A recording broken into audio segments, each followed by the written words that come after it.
Welcome to the first session on referencing with Word with me, Jamil Alaoui. Table of contents is probably the most important part of referencing, and we will be using styles to achieve a table of contents. Most important that we have text on the page, but thereafter we need to do some formatting, and my document is ready for that. To begin with, we'll be using the Home tab on the ribbon and the Styles palette, especially Heading 1 and Heading 2. I'll also be touching upon title and subtitle, although they are not really involved in table of contents. So, starting with the first element on the page, I'm hovering my mouse in the left-hand margin in order to achieve that clickability that will select that line. A single click and that's all we need. The line is highlighted. By the way, if you want to do that with an entire paragraph, hover in the left-hand margin and double click. And if you want to do that with the entire document, likewise left-hand margin, treble click, and you have the whole document highlighted. So you can achieve formatting on various parts very simply with that trick there. Canterbury Tales is my title, so as I say, a title will not show in a table of contents, but I'm going to use that style anyway. Next up, my subtitle. It says preface, but we'll call it a subtitle for today. And as you can see, these style choices are very quickly changing the formatting for me. If I click into the basic body text anywhere, you'll see on the style palette up here, it's showing as normal style. And that's how it will be for most body text. Here I have a paragraph that I want to remember in the table of contents. It's a little reminder to myself that I have to expand upon a certain theme. So I want that highlighted. I'm going to double click. All of that's highlighted now, and I'm going to include that in the table of contents yet again by using Heading 1. On through the document we do the same thing with anything we want on the table of contents. Highlight, Heading 1. Highlight, Heading 1, and so on throughout the document. I'll do just one more and then we'll go on to actually create the table. Okay, so let's go home.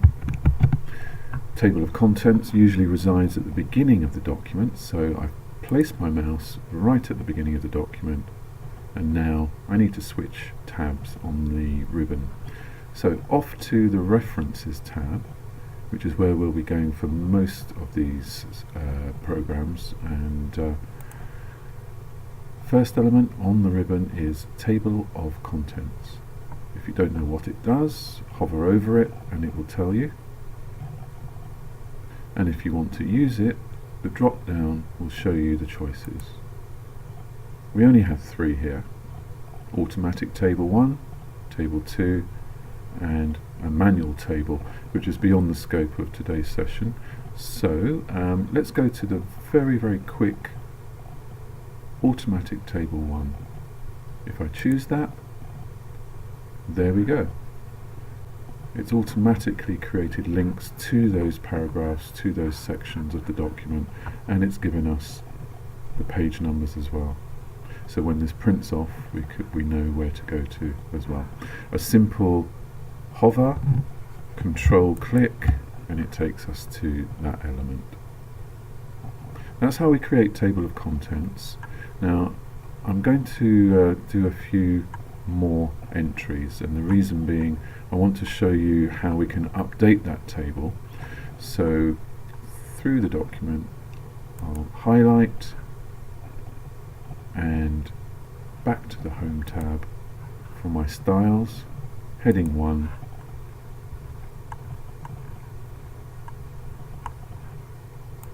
highlight, Heading 1, highlight, Heading 1, and so on, until made the entries, and then at the end of our document we can go all the way home, and you see that the table is not updated. Now the reason is that you have to elect to update it. So hover over your table, click, and use the Update Table button. You have a choice to make here: update only the page numbers or the entire table. And I want to do the entire table. Say OK, and then you'll notice the new entries appear. One last thing before we leave the subject.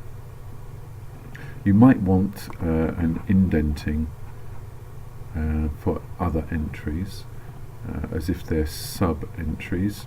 So I'll show you how to achieve that.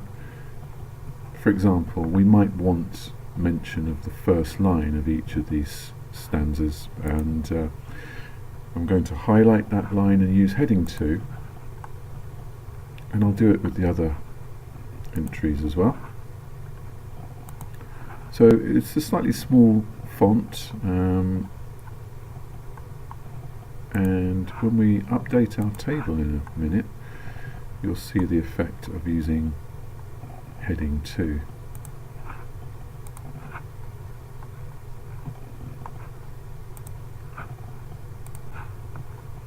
Nearly done.